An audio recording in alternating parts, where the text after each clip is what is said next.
L'émission Enjeux de société est une production de TCRP, la télévision du Rocher-Percé. Il y a de ça 10 ans, il n'y avait pas autant de maraîchage.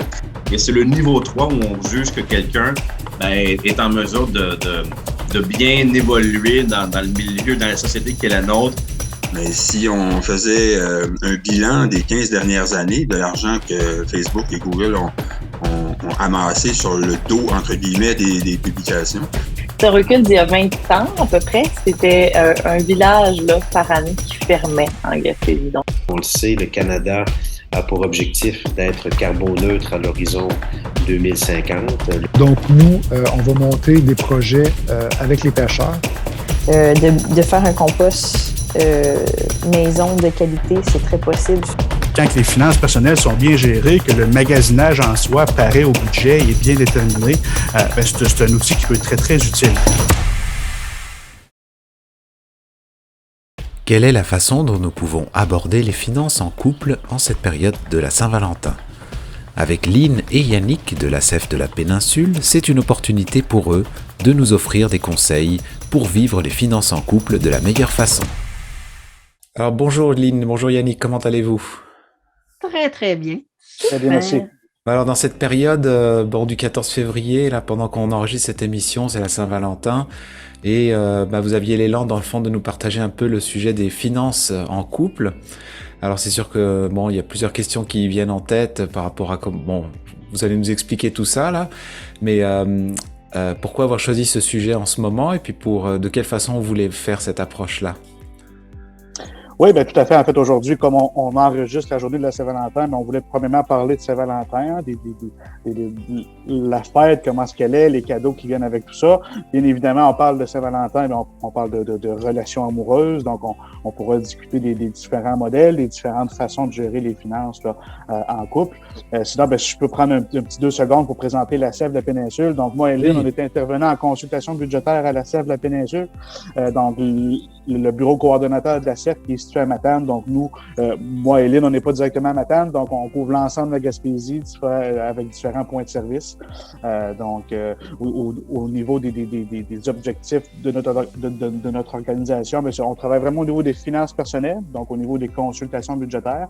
Une personne qui vit des difficultés au niveau des finances, il nous appelle, puis on regarde tous ensemble.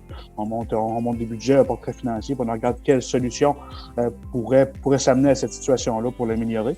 On fait aussi des ateliers d'éducation financière, donc on se promène un peu partout sur le territoire pour offrir des formations sur les finances personnelles. Et puis, comme troisième grand volet, on fait de la défense de droits de consommateurs. Donc, une personne qui vit des difficultés avec un commerçant ou avec un gouvernement aussi, on peut appeler directement Service Québec, Service Canada pour essayer de comprendre qu'est-ce qui va pas au niveau des dossiers. Donc voilà la petite parenthèse pour notre travail. Donc, je laisserai Lynn débuter là, pour parler au niveau des finances en lien avec la Saint-Valentin aujourd'hui. Bonjour, moi c'est Lynn Arsenault, je suis intervenante à la CEF comme Yannick nous présentait tantôt. Là, moi, je vous souhaite une belle Saint-Valentin à Marc et à Yannick et à toutes nos personnes, les membres qui vont nous écouter chaleureusement, même si ça va être diffusé plus tard que le 14 février, mais le 14 février peut durer, comme qu'on va dire, plus longtemps. C'est ça, les finances en couple, ça peut s'étaler sur plus long terme. Les finances en couple s'étalent sur les 12 mois. C'est pas juste le 14 février. Fait que c'est pour ça que la façon qu'on va procéder aujourd'hui, ça va être beaucoup plus par discussion sur différents exemples que nous autres, on entend des fois, soit à la CEF ou dans notre réseau social. Fait que c'est pour ça qu'on a le goût de le partager plus simplement aujourd'hui, là, parler avec vous autres au niveau des finances de couple, comment qu'on peut voir ça et faire une réflexion là-dessus, prendre conscience de soi-même, comment qu'on peut être nous autres en couple.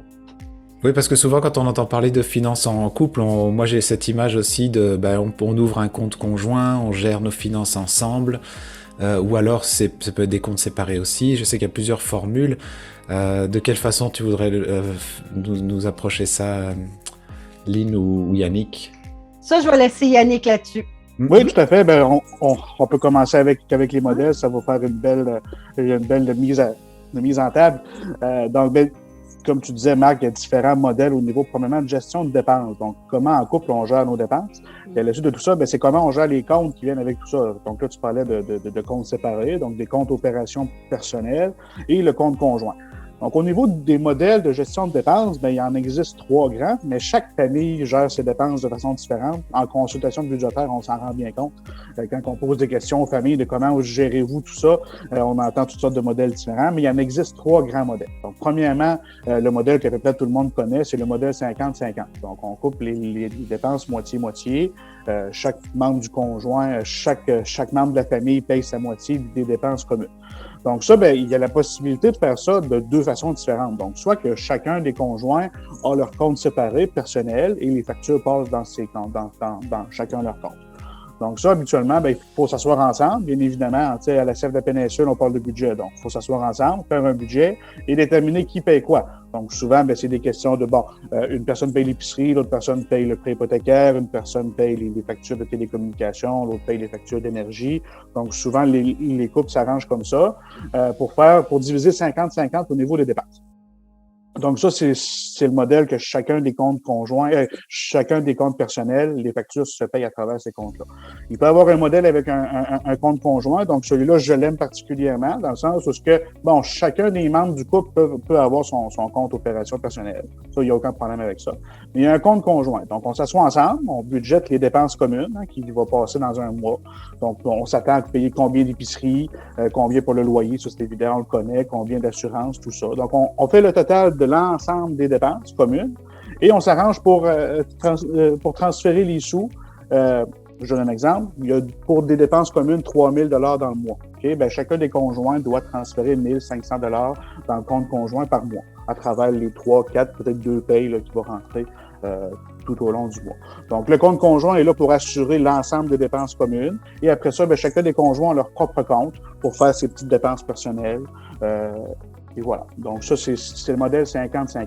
Ça, c'est le modèle qui peut être utile quand les 2 conjoints ont relativement le même revenu. Donc, ça, les 2 conjoints font 40 000 par année, donc c'est relativement facile de couper 50-50. Mais là, quand les conjoints n'ont pas nécessairement le même revenu, donc je donne un exemple que madame gagne 100 000 par année, monsieur gagne 30 000 par année. Donc là, on divise ça comment? Est-ce qu'on y va au prorata? Prorata, ça veut dire au pourcentage. Donc, si un des conjoints gagne, je sais pas, 70% de plus en revenus, ce qu'il devrait payer 70% de plus en dépenses. Donc ça, c'est tous des modèles, des façons de faire qui, il faut s'asseoir en couple et en discuter, savoir si les 2 membres du couple sont à l'aise avec ce modèle-là. Ça, c'est le modèle prorata, donc au pourcentage des revenus de chacun. Puis le modèle qui reste, c'est tout commun. Donc, un compte conjoint, où ce que les revenus de chacun rentrent dans le compte conjoint, les dépenses de chacun passent dans le compte conjoint aussi. Donc, c'est une façon de gérer ses finances de façon commune. Donc, bien évidemment, ça prend une très grande confiance mutuelle entre les 2 membres du conjoint. Ça prend des objectifs communs qui sont clairs. Parce que, les dépenses au quotidien, ça peut être relativement facile à gérer, mais c'est quand on s'assoit pour parler de projet. Donc, par exemple, de mise de fonds pour une maison. Donc là, au niveau de l'épargne, comment on s'arrange, nous, en tant que couple, pour gérer l'épargne? Est-ce qu'on y va de la même façon 50-50? J'ai souvent vu, pas souvent, mais j'ai vu des modèles à mon bureau où un membre du couple s'occupe d'épargner, puis l'autre membre du couple s'occupe de payer les factures. Donc ça peut être un modèle qui est pas nécessairement le meilleur, mais on le voit. Donc c'est quand on parle de gros projets comme ça que là, ça peut être un peu plus complexe. Puis je vous invite à vous asseoir ensemble. En début de relation, là, c'est pas après 15 ans de relation qu'on commence à discuter de finances personnelles en couple. Je vous invite vraiment en début de relation là, de jaser finances. C'est ça, ça prend une bonne communication au sein du couple. Moi, ça me fait un peu questionner aussi sur... parce que des fois, là, pardon, tu parlais de salaire, c'est les rentrées de salaire. Des fois, il y a des choses qui sont moins quantifiables. Si dans les couples, on peut se mettre d'accord pour que, cette fois-ci, toi, tu restes à la maison parce qu'on vient d'avoir un bébé, ou on a des enfants, des jeunes enfants, ou il y a des tâches ou des choses à faire à la maison. Et que des fois, il peut y avoir une entente qui est comme... peut-être moins quantifiable au niveau de l'argent, mais qui peut être aussi un arrangement, j'imagine, de qui apporte l'argent à ce moment-là, dans une période de vie. Tout à fait. Puis, je donne un exemple. Tu me nommes un bébé, donc Une mère qui se retrouve en congé de maternité se voit donc nécessairement se voir baisser de revenus, parce qu'on s'entend même la RQAP ne couvre pas l'ensemble des revenus que la dame avait quand elle travaillait.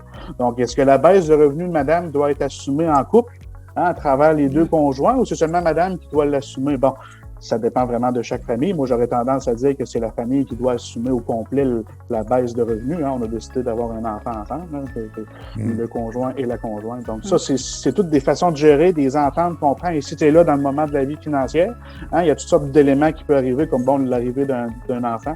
L'épargne pour une maison, ça peut être ça aussi. T'sais. Par exemple, on prend un couple qui veut épargner pour une mise de fonds d'une maison où on ne s'est pas trop entendu sur la façon d'épargner, puis sur des montants par mois à mettre dans un compte épargne. Ben, un membre du couple peut avoir tendance à penser moi, j'épargne tout seul de mon côté pendant que mon conjoint ou ma conjointe dépense. Donc, ça crée des malentendus, ça crée des chicanes parce qu'on ne s'est pas assis et on ne s'est pas entendu sur comment gérer nos finances. Fait que ça nous arrive dans notre bureau de le voir. C'est quand on fait des consultations budgétaires avec des budgets moyens, ben là, on prend connaissance des habitudes de consommation de la personne. Donc, ça m'est arrivé dans mon bureau de voir un conjoint ou une conjointe dire « Mon Dieu, je pensais pas que tu dépensais autant en épicerie ou en restaurant ou en dépanneur, peu importe. » Fait que ça, c'est des choses qu'on voit malheureusement là, dans nos bureaux. Là. On découvre souvent la réalité des finances et c'est là qu'il arrive des surprises, malheureusement, là, nous autres, on fait une analyse de notre côté. Oui, puis j'ai déjà vu observer autour de moi aussi des situations où des fois, lors de la construction d'une maison, on se lance dans un gros projet, comme tu disais Yannick, que ça met beaucoup de pression dans le couple. Et ça arrive souvent que c'est à ce moment-là qu'il y a des gens qui se séparent aussi. Ouais. Ça nous met ça nous confronte en fait face à beaucoup d'inconfort. Donc je pense que l'importance de se faire suivre bien et puis d'avoir une bonne communication, ça doit être une bonne clé pour démarrer ces gros projets. Puis moi, si je fais un petit peu de pouce sur ce que Yannick disait par rapport au compte, c'est important que tous les deux, 50/50, s'impliquent dans l'aspect financier. Parce que, malheureusement, comme tu dis, des fois, dans un gros projet, il y a des séparations qui peuvent arriver, mais pas juste quand il y a de la construction. Mais si, exemple, l'homme ou la femme, un des deux se mêle pas des finances, ne connaît rien là-dedans, il y a pas, tu sais, un petit peu, je m'intéresse moins, moi, des finances, j'ai jamais été bon ou bonne au niveau de calcul de mon budget, fait qu'on laisse tout ça à responsabilité, soit du conjoint ou de la conjointe. Ça, c'est pas une bonne méthode. Par rapport, malheureusement, oui, on parle de séparation, mais il faut penser peut-être qu'il pourrait avoir des aspects maladie. Fait que la personne arrive, là, je suis un petit peu négative, tombe dans le coma demain matin parce qu'il y a un gros accident, il se sépare. L'autre qui n'est pas au courant des finances, comment je gère ça, je dois payer Hydro, je dois payer TELUS, il tombe, je m'excuse, à terre, puis il est démuni. Fait que c'est important de connaître et de faire le volet financier à deux. C'est une histoire de couple, mais on doit s'impliquer tous les deux pour savoir ce que l'argent va et qu'est-ce qu'il y a à payer dans le volet familial. Ça, c'est malheureusement, on le voit des fois qu'il y a des erreurs à ce niveau-là. Il y en a qui... Oui, puis il faut aussi budgéter les petits cadeaux. Hein. Là, c'est la Saint-Valentin. On a un compte conjoint. Alors, est-ce que je peux faire une surprise à ma conjointe pour lui offrir des chocolats, des fleurs, peu importe? Mais moi, par rapport à ça, qu'est-ce que j'aurais le goût de dire? Niveau, exemple, la Saint-Valentin, puis il y a d'autres occasions dans l'année qui est spéciale. Mais exemple, la Saint-Valentin, bien des fois, les couples vont dire « Oh, il faut que j'achète un cadeau, un bijou, j'emmène ma femme au restaurant, la grosse facture, exemple, 150$, c'est un gros bijou, c'est important pour lui montrer que je l'aime. » Mais il faut penser, est-ce que j'ai les finances, comme tu disais, est-ce qu'on va chercher ça dans le compte conjoint? On n'est pas supposé. Le compte conjoint, c'est pour les dépenses de couple, pour la maison ou le loyer où ce qu'on demeure. Dans le compte personnel de chaque individu, si ça fonctionne comme ça, il doit garder de l'argent pour faire des petits cadeaux. Mais est-ce qu'on est obligé monétairement? Moi, là-dessus, je suis plus style, moins faire de cadeaux, mais de passer du temps de qualité avec la personne. Tu sais, pourquoi le 14 février, au lieu de donner des fleurs, des cadeaux, je t'aime, mais de prendre du temps de qualité avec le conjoint et avec les enfants, qu'il y a des enfants, mais peut se faire différemment. C'est exemple d'aller prendre une marche dans la nature, Nous autres, en plus, on reste dans le gros parc que j'appelle la Gaspésie. Dans la nature, on est près de ça. Et juste peut-être pas aller au resto, on emmène un lunch, on se fait un beau petit lunch, il fait beau, on s'en va dehors, soit une marche dans le bois, on s'installe, moi je dis confortablement sur une bûche, n'importe quoi. Prendre un petit moment de qualité dehors, ça ne coûte rien et c'est du moment qui est important. On va se rappeler beaucoup plus du moment de qualité des fois qu'on partage avec notre conjoint. Par des cadeaux, des fois, on va l'oublier, le cadeau. C'est vrai, c'est de revoir un peu la façon de consommer les fêtes. On parlait beaucoup de ça à la période de Noël, mais Saint-Valentin, c'est aussi on va dire que ça profite beaucoup aux marchands, on va dire, entre guillemets, pour la consommation. Il y a beaucoup de produits qui nous sont vendus, peut-être qu'ils ne sont pas forcément utiles pour nos besoins de base, mais effectivement, c'est une bonne idée de souligner ça de cette façon. Puis, pourquoi le souligner juste le 14 février? On peut le souligner n'importe quand. Toute l'occasion est importante. D'une manière ou l'autre, d'un couple, on doit prendre du temps pour soi individuellement, pour le couple aussi, puis avec les enfants. Mais tu sais, il faut se donner du temps. Quand je dis temps de qualité, c'est pas être là, je vais aller vers les téléphones, les cellulaires, les jeux en ligne. Effacez ça, fermez ça et passez du temps ensemble. Des fois, ça va être parler, une activité à l'extérieur. Ça peut être un jeu de société ensemble, à l'intérieur aussi. Tu sais, c'est passer, quand je dis de qualité, c'est pas avec nos cellulaires, puis ni nos machines. C'est important. Puis depuis qu'on se parle, depuis déjà plusieurs mois, donc on est beaucoup dans les finances personnelles, individuelles. Ça me questionne un peu par rapport à aussi l'implication de l'ACEF. Est-ce que des couples, on peut venir consulter comme à plusieurs, ça peut même être un budget de famille, on parle de couple, mais ça peut être aussi des parents avec des enfants, tout ça? Oui.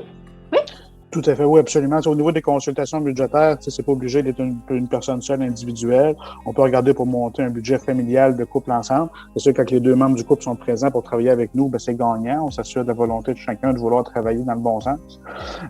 Ça m'amène à un point. Au niveau des finances de couple, bien évidemment, il y a des choses à penser comme les testaments, les assurances-vie, mandat de protection, tout ça.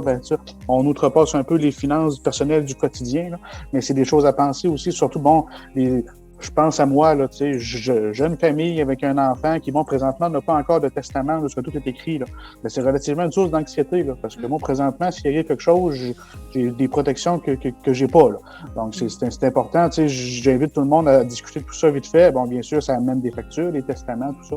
Mais je pense que c'est important à payer dans une vie financière assez jeune pour éviter tous les problèmes que ça enclenche. Je parle de testament, mais c'est autant les assurances-vie avec les bénéficiaires, les régimes de retraite avec les bénéficiaires, tout ça, c'est penser à tout ça. Parce qu'on a tendance à penser qu'en étant conjoint de fait, s'il y a un des deux conjoints qui décède, ça va à l'autre conjoint. Là. Mais non, pas nécessairement. Mais en tout cas, c'est ça. Et même si on est marié, parce que même si on est marié, ça ne vient pas automatiquement. Exemple, moi, je vais prendre mon exemple à moi. Je suis mariée avec mon conjoint. Mon conjoint a eu des enfants avec un autre conjoint. S'il meurt demain matin, si on n'aurait pas de testament, moi, je dois séparer la maison. Il y a une partie qui me revient, mais il y a une partie qui revient à ses enfants, lui, si on n'a pas de testament. Fait qu'il faut mettre ça légal. Et moi, je riais tantôt, Yannick parlait des testaments. Il y a beaucoup de personnes qui pensent que si je parle des testaments, il faut aller faire des testaments chez un notaire, mettre ça légal. Ben quoi, tu veux-tu ma mort? On ne veut pas la mort. On veut se protéger et avoir moins de problèmes, malheureusement, s'il y a un décès ou il y a un volet, exemple, un accident, la personne est dans le coma. C'est important. On dit s'aimer, bien ça, c'est des preuves d'amour. Je ne veux pas que tu aies de difficultés après volet légal et responsabilité. Fait que ça, pour moi, c'est de l'amour de mettre ça. Hein? Qu'est-ce qui se passe s'il y a des crédits? Qui c'est qui rembourse après ça? Est-ce que c'est les conjoints qui reprennent les dettes? C'est vrai que c'est une façon de se protéger et faire de la prévention. C'est ça. Fait que ça, c'est important. Puis moi, qu'est-ce que j'aimerais parler par rapport au 14 février? Et bien des fois, les gens se disent « Ah, je suis en amour ». Si on revient sur des fraudes malheureusement amoureuses sur Internet, c'est pas avec le 14, ça peut être dans tout le courant de l'année. Il y a des gens qui sont moi, que je vous dirais personnellement, j'ai aidé à l'ACEF à découvrir 2 exemples cette année, là, puis je vous dirais dans les 10 mois qu'on vient de passer, moi, j'ai découvert 2 fraudes que 2 de mes clients vivaient. Puis c'est pas juste international, c'était sur Internet. Et des fois, ça peut être des gens qui nous arnaquent financièrement. On pense d'être en amour avec, mais que ça peut être à la province de Québec. Puis il y en a que c'était international. Mais ça, c'est important. Ces gens-là, c'est ceux qui croient à l'amour, même s'ils n'ont pas physiquement ou des contacts physiques ou FaceTime avec les personnes qui promettent de venir les retrouver dans leur milieu de vie. Mais c'est des relations amoureuses très, très, très intenses. Oui, hein, se faire profiter ça, il faut de faire l'empathie. attention. Profiter de l'empathie, de la générosité. On s'en aperçoit rapidement que ces personnes-là peuvent être très généreux financièrement, surtout dès qu'il y a une situation de maladie, d'accident, de problèmes financiers. Ben, gars, je t'aime, mon amour, je vais t'aider financièrement. Ça, c'est faire attention aussi, beaucoup, beaucoup, parce que l'arnaque financière sur Internet, on est témoin beaucoup de ça. Moi, c'est pas juste à la CEF, ça va être dans mon entourage. La semaine passée, je faisais juste un atelier sur les fraudes d'un organisme et c'était beaucoup les arnaques téléphoniques amoureux que les gens me partageaient. Là, les participants pouvaient partager avec moi. Là. Fait qu'il faut faire attention à ça aussi. C'est important. Moi, je dis, c'est prendre soin de soi. Oui, ce qui était aussi une forme de prendre soin de soi, c'est d'être en bien avec soi-même. C'est aussi une forme d'amour. Oui, puis le volet financier, on peut pas se dire moi, je m'occupe pas de mes finances, je fais rien de ça, puis je prends soin de moi. On peut pas. Malheureusement, dans la vie, on a toutes des factures à payer, puis on a une responsabilité financière, même si on voudrait pas, puis on aimerait ça pas de l'avoir. Mais c'est une belle éducation, je dirais, aux enfants. On tend à le commencer très tôt. C'est un amour à partager avec tout notre entourage et nos enfants dans ce temps-là, mais sans que ça soit monétaire. Moi, je reviens beaucoup sur le volet. Tout est gratuit, mais il faut user de notre imagination. En profiter. Ouais. En profiter parce que, comme disait Yannick, comme le 14 février, bien des fois, les amoureux vont aller acheter des cadeaux, mais toute sa carte de crédit, c'est en gros spécial. Là. Il y a des spéciaux, exemple, des bijouteries. Moi, c'est l'image que j'ai beaucoup. Tout est 30 ou 50 % d'une bijouterie. Je le paye pas cher, le cadeau à ma femme. Mais il l'a mis sur la carte de crédit. Le 50 % il va l'avoir payé 150 ou 200 % à cause des taux d'intérêt. Fait que faut faire extrêmement attention. Moi, je dis toujours à mon monde, avant de dépenser, tu n'as-tu vraiment besoin? Puis tu l'as-tu l'argent dans tes poches monétairement? Fait que, faut le prévoir d'avance. Alors, je ne sais pas si Yannick, tu voudrais faire une petite conclusion ou pour terminer sur ce sujet-là? Oui, tout à fait. Ben, on voulait aujourd'hui vraiment prendre le temps de parler de finances de couple parce qu'on n'avait pas vraiment bien fait dans les différentes entrevues qu'on a fait ensemble. Donc, on profitait de... on parlait beaucoup plus de finances personnelles. Donc, tu sais, vraiment chacun individuellement comment on gère ses finances. Mais de comment on s'assoit avec son conjoint pour discuter de tout ça, mettre les chiffres sur la table, être franc, être honnête. C'est vraiment ça le défi au niveau des finances en couple. Donc, je vous invite à penser à tout ça. Donc, on voulait vraiment parler de ça aujourd'hui, comment on gère les finances, c'était quoi les différents modèles auxquels on pouvait adhérer pour améliorer sa gestion de finances de couple. Parce que je vais vous avouer, dans nos bureaux en consultation budgétaire, on entend des histoires d'horreur, là, OK? On va être franc. Donc, on voulait parler de ça, de petits trucs aussi au niveau des cadeaux de Saint-Valentin. C'est plus Lynn qui en a parlé. Hein, on parlait de temps de qualité, mais de temps tout court, un cadeau en temps. C'est moi, je dirais à ma blonde présentement, parce que là, à travers le travail, les enfants, les projets personnels, de lui dire, écoute, samedi prochain, prends donc ta journée pour toi. Fais ce que tu veux, puis je m'occupe de tout le reste. Tu sais. Ça peut être un cadeau qui vaut beaucoup plus que des fleurs, du chocolat ou des bijoux. Là. Fait que c'est des idées qu'on voulait vous ramener aujourd'hui. Bien sûr, on avait un petit point défense de droits de consommateurs, donc en lien avec les fraudes. Encore trop aujourd'hui, on entend des histoires d'horreur en lien avec des fraudes amoureuses, des gens qui se font embobiner par des fraudeurs, qui savent les bons mots à nommer, qui savent quoi dire pour aller soutirer le plus d'argent possible à des gens vulnérables, on s'entend. Hein? Fait qu'on voulait vous ramener ça aujourd'hui. Donc, bien évidemment, si les gens ont des questions ou veulent appliquer ce qu'on a nommé tout au long de l'entrevue, appelez-nous, on va vous aider à travailler dans ce sens-là, puis on va vous aider. Oui, puis c'est vraiment cette forme, ça ramène beaucoup à cette forme de bonne communication entre les personnes. Et dans le fond, souvent, c'est comme on doit un peu mettre la table à partager c'est quoi nos valeurs, comment est-ce qu'on voit la vie dans la consommation. C'est sûr que c'est quelque chose qui est un sujet qui peut nous ouvrir encore plus dans la discussion dans les couples, et sûrement c'est une voie intéressante de se connaître encore mieux à ce niveau-là, donc c'est une bonne démarche. Je vous remercie beaucoup pour votre temps, et puis on se reparlera le mois prochain, toujours en lien avec les finances. Tout à fait, au plaisir. Merci. Oui, ça va nous faire plaisir. Merci beaucoup et bonne journée.